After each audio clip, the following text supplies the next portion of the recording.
विद्यार्थी मित्रों, हम तीसरा दूसरे वीडियो में तीसरे टॉपिक से पढ़ेंगे मनोभार के उद्गम स्थान। 20वीं सदी चिंता की सदी थी। हम अभी सोच रहे, ये बोल रहे कि 20वीं सदी चिंता की सदी थी, तो 21वीं सदी में ये 2020 भी चिंता का साल है। देखो, कोरोना आया है।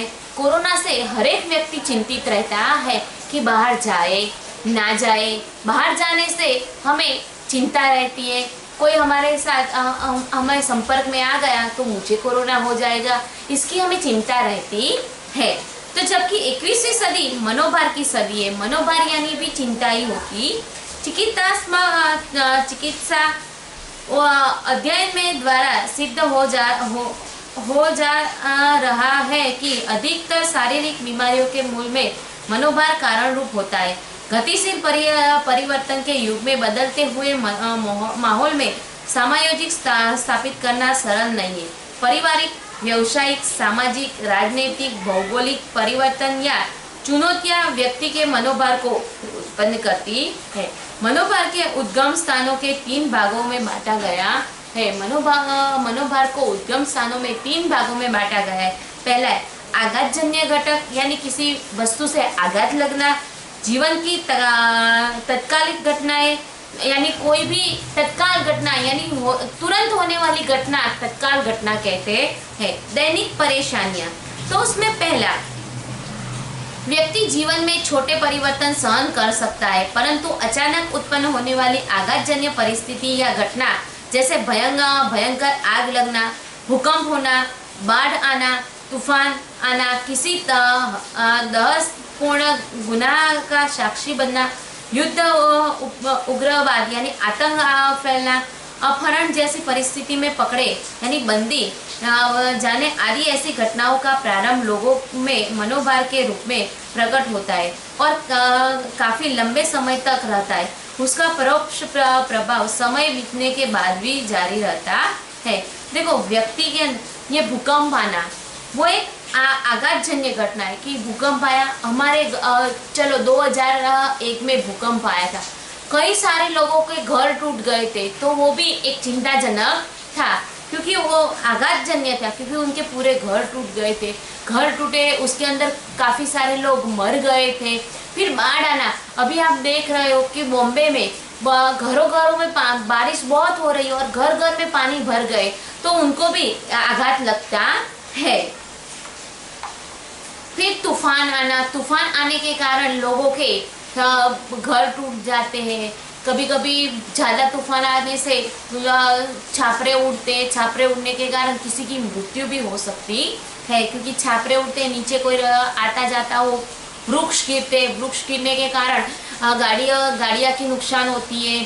फिर छापरे होते हैं तो कोई हो तो ऊपर से छापरा पड़ा, नीचे कोई रहता हो तो उसके ऊपर छापरे पड़ने से मृत्यु भी हो सकती है। फिर आतंक होना, आतंक भी हमने देखा था कि स्वामीनारायण मंदिर अक्षरधाम, वहाँ आतंक लोगों ने हमला किया था, तो उससे भी एक घातक के जन्य घटना हुई थी। उदाहरण स्वरूप भूकंप की भयंकरता का भोग शिकार बनना, व्यक्ति का आग अथवा बाढ़ में प्रवाह में फेंके हुए व्यक्ति को इस घटना की भयानकता का अनुभव बार बार होता है। ऐसे विचार या बात करने मात्र से डर जाना, व्यक्ति खिन्नता का शिकार बने। कुछ लोगों को रात्रि में नींद के दौरान उससे संबंधित भयानक स्वप्न आना, अधिक आघातजन्य घटकों का साक्षी बनना, अवाक रह जाना, जुबान बंद हो जाए, ऐसी प्रतिक्रियाएं भी उत्पन्न हो सकती है। ऐसी घटनाओं से उत्पन्न मनोभार के निषेधन प्रभाव तीव्र एवं अत्यंत हानिकारक होते हैं। देखो विद्यार्थी मित्रों, कि कभी कभी नींद में भयानक सपने आते हैं, तो नींद में हम डर जाते हैं, और कभी कभी हमारी जुबान लड़खड़ाने लगती है। कोई आपने कुछ देख लिया, चलो किसी ने किसी का खून कर लिया और आपने देख लिया, तो आपकी जुबान, आप डर जाते हैं, आपकी जुबान क्या होने लगती है, लड़खड़ाने लगती है, और आप उसके क्या होने लगे, एक सबूत बन गए। तो वो जिसने खून किया उसने आपको देख लिया, तो वो आपके ऊपर भी मारने की कोशिश करेगा, तो इससे हमें क्या होती है, डरावट उत्पन्न होती है, तो हम डर जाते हैं।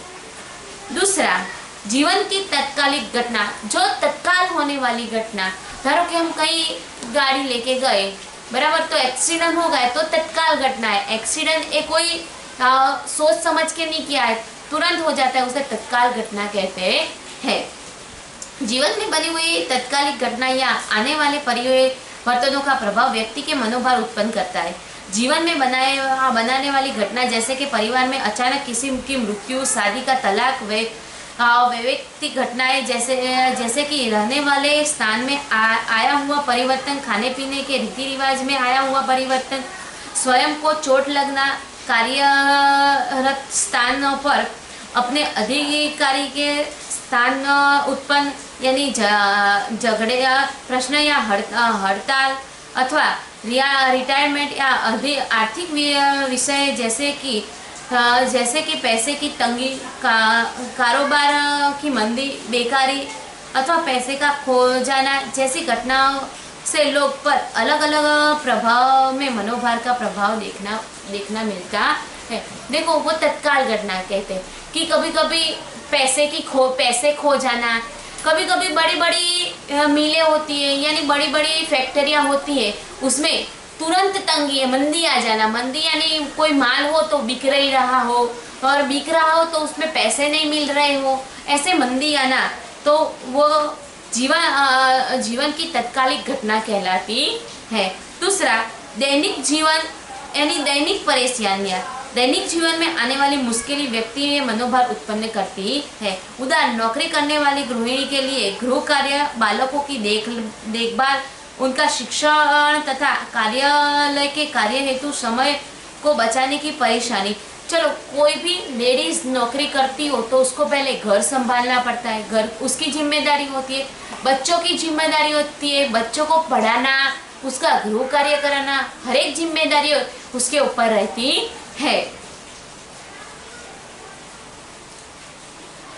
दूर नौकरी करने वाली व्यक्ति को आने जाने में होने वाली परेशानियां, चलो कोई आज आपकी भी हो, आप अहमदाबाद में रहते हो और गांव में नौकरी आए, चलो अहमदाबाद से सोचो गांधीनगर में नौकरी आपकी आई, तो आपको आने जाने की परेशानियां रहती है। आने जाने की परेशानियां तो रहती है, तो आप सोचते हैं कि मेरे को इतने टाइम पे 10 बजे पहुंचना हो, तो आपको घर से 8 बजे निकलना पड़ता है। क्यों 8 बजे निकलना पड़ता है? कि बस हमें टाइम से मिले ना मिले, हम time to time bus station पहुंचे, बस चली गई वगैरह सब की परेशानियां रहती है।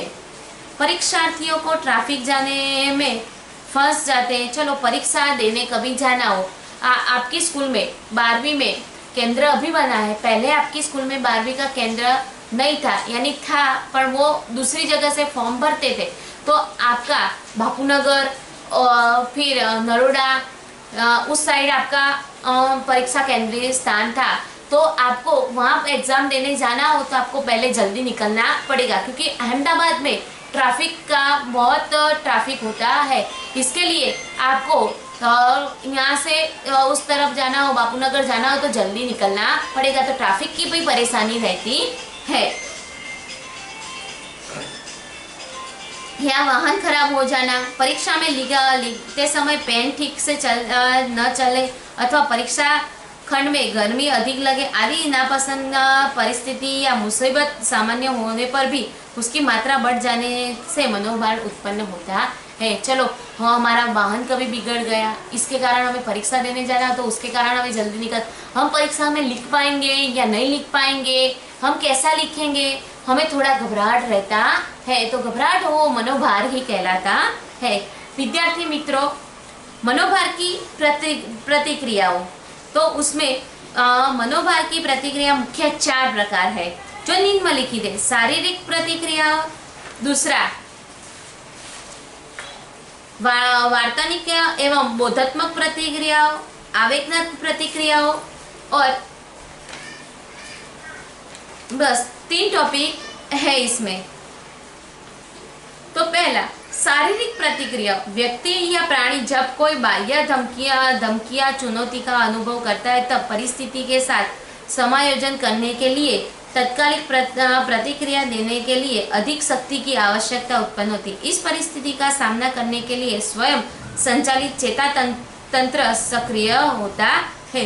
चलो, व्यक्ति हो या प्राणी हो या कोई भी व्यक्ति हो, तो बाह्य बाह्य यानी बाहर की चुनौती, यानी शरीर के बाहर की चुनौती हो तो उसे हम परिस्थिति अनुसार उसे तत्काल से हम अधिक शक्ति आवश्यकता होकर हम उसे संचालित चेता तंत्र सक्रिय कर सकते हैं। अंदर की कोई, देखो, बाहर की बीमारी हो तो हम उसे ठीक कर सकते, वैसे अंदर की भी बीमारी ठीक हो सकती है, पर बाहर की बीमारी हम देख सकते हैं, अंदर की बीमारी हम देख सकते नहीं है। अंदर की बीमारी देखने के लिए हमें का तो रिपोर्ट करवाने पड़ते हैं, एक्सरे करवाना पड़ता है, वो सब वगैरह करवाना पड़ता है। बाहर की तो हम तुरंत सामने देख सकते हैं, देखने से हम बोल सकते हैं कि नहीं, आपको कभी कोई ठेस लगी तो आपको घाव लगा तो घाव में हम मलहम लगा सकते, पाटापिंडी करवा सकते, पर अंदर की चोट हमें दिखाई देती नहीं है। तो अंदर की चोट के लिए हमें या तो एक्सरे करवाना पड़ता है, सोनोग्राफी करवानी पड़ती है, वगैरह सब करवाना पड़ता है। 1920 में वॉल्टर कैनल के मानसिक की समग्र प्रक्रिया का वैज्ञानिक वर्णन करके बताया कि चुनौती की या धमकी या सामना करने के लिए शरीर के कोशों में सक्रिय दिखाई देता है, जो अंतःस्राव ग्रंथियों को सक्रिय बनाते हैं। कैनन ने इस प्रक्रिया को लड़ो या भागो प्रक्रिया के रूप में पहचाना गया था। कोई भी परिस्थिति हो, या तो उस परिस्थिति से लड़ो या उस परिस्थिति से भाग जाओ। वो कोहरन ने ये सब कैनन ने ये बात बताई थी, या तो लड़ो या तो भागो। गांधी जी ने भी बोला था ना कि या तो लड़ो या तो मरो, ऐसा भी बोला था। तो विद्यार्थी, मनोभार के समक्ष दी जाने वाली शारीरिक प्रक्रिया का उद्भव स्थान मस्तिष्क का हाइपोथैलेमस है, जिसे मनोभार के केंद्र के रूप में भी पहचाना जाता है। एक मस्तिष्क ही हमारा है, मस्तिष्क के ऊपर पूरी टेंशन सब मस्तिष्क के अंदर ही होती है। आपको चलो हाथ पैर में लगा तो भी उसको मस्तिष्क को टेंशन रहती, तो उसे हाइपोथैलेमस कहते हैं।